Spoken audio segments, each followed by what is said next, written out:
Em defesa da palestrinidade, que está difícil de defender. Em primeiro lugar, eu vim me juntar ao Fábio aqui, porque ele disse que era a única cara que não era conhecida, e agora não é mais, né? Que a minha também não é conhecida, ainda mais quando a gente está lidando com gente do mais alto gabarito no marketing, como o Armênio, o Dr. Rosenberg, Casares, enfim. Minha responsabilidade é muito grande, porque pela primeira vez eu vim representar o Palmeiras oficialmente num evento, ainda mais um evento dessa magnitude, cujo tema não é o meu tema de atuação. A minha responsabilidade no Palmeiras é cuidar de relacionamento com o torcedor. Então eu não vou me arvorar e falar em marketing, até porque essa não é a minha área, mas o que eu posso pontuar é que o Palmeiras ele tem uma tradição grande também no que diz respeito às ações de marketing. Hoje a gente chama aí a venda das arenas, como o Corinthians vai negociar dele, o Palmeiras também, os naming rights, e o Palmeiras já fez isso há muitos anos lá atrás, quando fez o Parque Antártica, e isso não era chamado de name rights, e nada mais era do que a venda do nome do estádio. Nós também temos muito êxito com a questão das terceiras camisas, né? Na época muito criticadas, o Palmeiras lançou uma terceira camisa, aquela camisa todo mundo fala, cor de marca-texto, depois veio a camisa azul, agora as camisas alusivas àquele time de 93, 94, e isso também foi uma experiência que depois tomou conta e o Brasil inteiro seguiu. O Flamengo, o Corinthians com a camisa roxa dele, super famosa, enfim. Então, há uma renovação de um discurso, muitas vezes, para as coisas que já aconteciam. Isso eu acho super proveitoso, porque coloca determinadas iniciativas, elas são reavivadas e outras novas surgem, aí, como o Dr. Rosenberg colocou a questão da República do Corinthians, enfim. Agora, o vídeo que o Fábio produziu, o Vitor criou o texto e tal, foi propositalmente uma provocação, no sentido de que o mundo do marketing, por si só, ele está muito preocupado com arrecadação, com venda, com números, e a atividade do marketing, nada mais é, vocês me corrijam se eu estiver errado, é ao potencializar vendas, né? Ganhar mercado.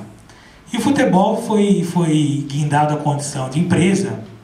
Não tenho nada contra isso, não seria nem louco de advogado algo ao contrário, tendo em vista que o Brasil entrou num cenário mundial com os grandes players aí, e o futebol tem marcas mundiais como o Barcelona, Real, o Manchester, entre tantos outros. Os clubes brasileiros têm que entrar nessa briga, até porque o nosso futebol é o mundo dentro das 4 linhas. Mas, no entanto, o que eu gostaria de pontuar, e quando eu recebi o convite para cuidar dessa área do Palmeiras, foi a minha colocação, eu falei, olha, primeiro que esse cargo foi criado há 2 anos, é algo muito novo, então, porque até então, pelo menos lá não havia uma preocupação de se ter uma cadeira para se relacionar com o torcedor. O torcedor, ele era aquele cara que ia pagar o ingresso dele, como o Reinaldo falou aqui, muitas vezes era maltratado pela polícia, não conseguia, chegava lá, não tinha a cadeira dele, ou seja, ele era o coadjuvante. Na hora que o dinheiro entrou, ele passou a ser protagonista. Então aí cada vez mais os paparicos, e vamos fomentar, criar torcida, batismo e tal, e todo mundo entrou nessa correria, ou seja, aquele que não era importante, de uma hora para outra passou a valer ouro. E eu, quando coloquei lá, eu falei, olha, Palmeiras, tudo bem, vamos seguir nesse desafio aí, que eu vou falar lá das atribuições do clube, que é cuidar do programa de sócio-torcedor nosso, que não foi exitoso, cuidar da recepção de torcidas que vem de fora, fazer uma parte que infelizmente hoje, graças à selvageria que tomou conta do futebol, se perdeu. Os clubes, eles eram muito harmônicos e muito cordiais entre eles. Eu tive agora em agosto no Uruguai e fui visitar o Museu do Peñarol, que não se compara com os museus nossos aqui. E aí o rapaz que cuida, que era um abnegado, não recebia para aquilo, trabalhava lá nos finais de semana, por puro amor, chegou numa hora, ele chamou de canto e falou assim, olha, vem aqui. E ele já começou tirando sarro, porque ele falou, essa Libertadores que está aqui, nós ganhamos em cima de vocês. E aí foi lá, tirei foto com ele, com a Libertadores, e ele me chamou de lado e falou assim, olha, eu vou te mostrar um negócio. Abriu um armário e mostrou uma placa de bronze que foi enviada pelo Palmeiras em 1973, quando o Peñarol fez aniversário de 75 anos. Então ele falou, olha, isso é uma coisa que a gente guarda com muito carinho, porque foi uma iniciativa que poucos clubes na história fizeram por nós, e a gente faz questão de toda vez que vem os palmeirenses aqui mostrar a cordialidade com que vocês nos trataram. E eu acho que isso hoje um pouco se perdeu, até porque o mercado ele é selvagem por natureza, né? Ele é muito competitivo. E eu acho que o futebol, somado com essa questão da rivalidade, a necessidade de vencer, ele é um terreno fértil para que a coisa descambe. E isso eu acho que tem que ser ao máximo evitado, porque nós não podemos esquecer que, apesar de render muito dinheiro, ser usado como massa, os torcedores como sendo usados como massa de manobra política, como um espaço adequado para se levantar determinadas bandeiras, ele nada mais é do que um esporte. E o esporte, como fenômeno cultural, ele surge para quê? Para entreter o ser humano, para desenvolver suas potencialidades. Aliás, é a única atividade humana em que se desenvolve tanto a parte intelectual, a parte física e a parte emocional numa mesma atividade. E isso não pode ser esquecido. E aí, quando eu conversei no Palmeiras, eu falei, olha, tudo bem, vamos cuidar do torcedor, vamos fazer o programa de sócio-torcedor, perdão, que minha garganta está secando. E eu falei, só que nós temos que pensar no seguinte, como é que nós vamos tratar esse torcedor? Porque não adianta o Palmeiras arrecadar milhões e não ter gente que torça para ele feliz. Essa é a função do time. Pelo menos é assim que eu enxergo. E aí eu coloquei, falei, olha, eu aceito o desafio, o convite, desde que isso seja tratado adequadamente. E então é o que nós estamos fazendo há pouco mais de um ano, há pouco menos de um ano, com a gestão do presidente Tironi. Agora, o que eu ia colocar é uma outra reflexão, é até que ponto, e a gente teve junto num evento na televisão, eu coloquei isso lá, estava o Dr. Rosenberg, aqui estávamos todos, né? Só não estava, junto com o Casares não estava. E eu coloquei o seguinte, também quais são os limites do marketing em relação ao esporte, né? Até que ponto ele vai interferir em escalação, ele pode... eu preciso de um jogador... Surgiu essa conversa por causa do jogador chinês, não era isso? Que é o Dr. Rosenberg falou que é o Corinthians que ele contratou um jogador chinês. Enfim, e até que ponto isso seria válido, legal, do ponto de vista da atividade, né? Quer dizer, amanhã eu preciso colocar um chinês, um japonês... Bom, e aí eles responderam, e era a resposta que eu esperava ouvir, que o departamento de marketing não tem interferência nenhuma sobre o futebol. E eu fiquei muito contente, eu acho que é assim que tem que ser. No Palmeiras isso acontece, já visto que um dos nossos garotos propaganda foi defenestrado, né? Eu creio que a coisa tenha que caminhar por essa seara. E agora, Mauro, acho que a gente podia abrir de novo para os debates, mas eu queria, por fim, colocar uma última coisa.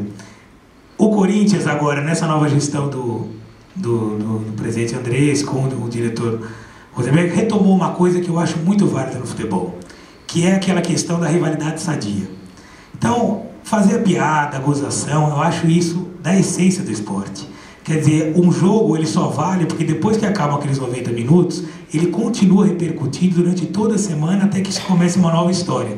E o Corinthians, não sei se a iniciativa é só sua, mas enfim, os méritos são seus, tem feito isso de uma forma muito legal. Vocês mostraram lá algumas propagandas, né? Aquela do jornal enrolando o peixe, quando ganhar do Santos, e uma outra provocando o Palmeiras. Eu acho isso super sadio. E, infelizmente, aí já vai uma crítica aos amigos da imprensa, que talvez tentem causar e arrumar brigas e problemas onde não existem. Isso talvez tenha sendo tratado de uma forma não muito adequada, porque a rivalidade ela é super sadia, desde que é apreciada com moderação, na medida certa.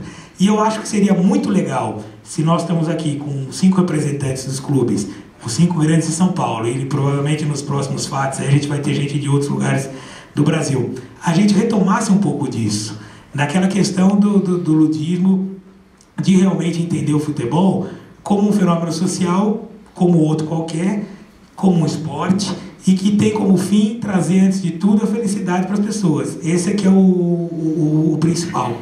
Briga, esse tipo de competição, esse tipo de competição que hoje a gente vê torcedor, eu acho isso uma nós vendemos por não sei quanto, me desculpe, mas eu acho isso um tremendo absurdo. O torcedor ele tem que estar feliz com aquilo que o time dele está rendendo, com a alegria que ele está fazendo dentro do campo, com as histórias que o esporte está promovendo. Não se o time dele vendeu fulano por 10, por 20 ou por 30, ou se é o time que mais vende camisa. Nós não estamos falando de empresas Quem quiser falar em empresa, na característica do lucro, que vá para o mercado de ações, que vá para o mercado financeiro, porque ali sim o resultado tem que ser comemorado. Agora, a gente vê, e eu acho que aí foi a essência da provocação do filme, que talvez esse caminho ele precise sofrer algumas correções de rota, sob pena de a gente perder algo que em outros países é forte, mas no Brasil é essencial. Faz parte da cultura brasileira, faz parte daquilo que a gente chama ser brasileiro, acreditar, gostar e viver em torno do futebol, seja ele de qualquer estado, seja homem ou mulher. E a gente tem que tomar muito cuidado, porque a responsabilidade eu acho que é enorme. Os clubes servem de exemplo para crianças, os clubes servem de exemplo para a postura na sociedade de uma maneira geral, e determinadas posturas transmitem valores, né? Algo que não acontecia antigamente nessa comunidade global, né? Hoje nós estamos aqui falando e já tem gente filmando, já está no Twitter, já não sei aonde. Então, quer dizer, as coisas têm uma repercussão muito grande.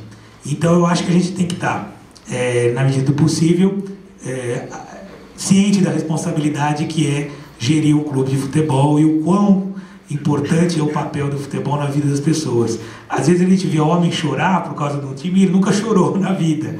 Seja lá porque ele separou da mulher, porque morreu a mãe, e no entanto quando o time dele perde ele chora. Então quer dizer, isso é uma coisa muito séria e tem que ser levada com a máxima responsabilidade.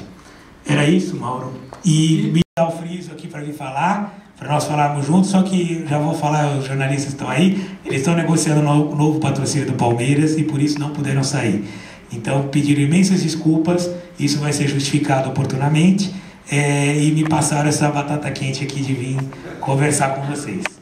Agradeço, espero ter falado ao contento e vamos para as perguntas, né, Mauro? E vamos para perguntas, agradecendo ao Guilherme e ao nível de todos aqui. E uma das coisas que eu menos gosto de corporativismo, eu nunca vou falar em nome da imprensa, nem a favor nem contra, né?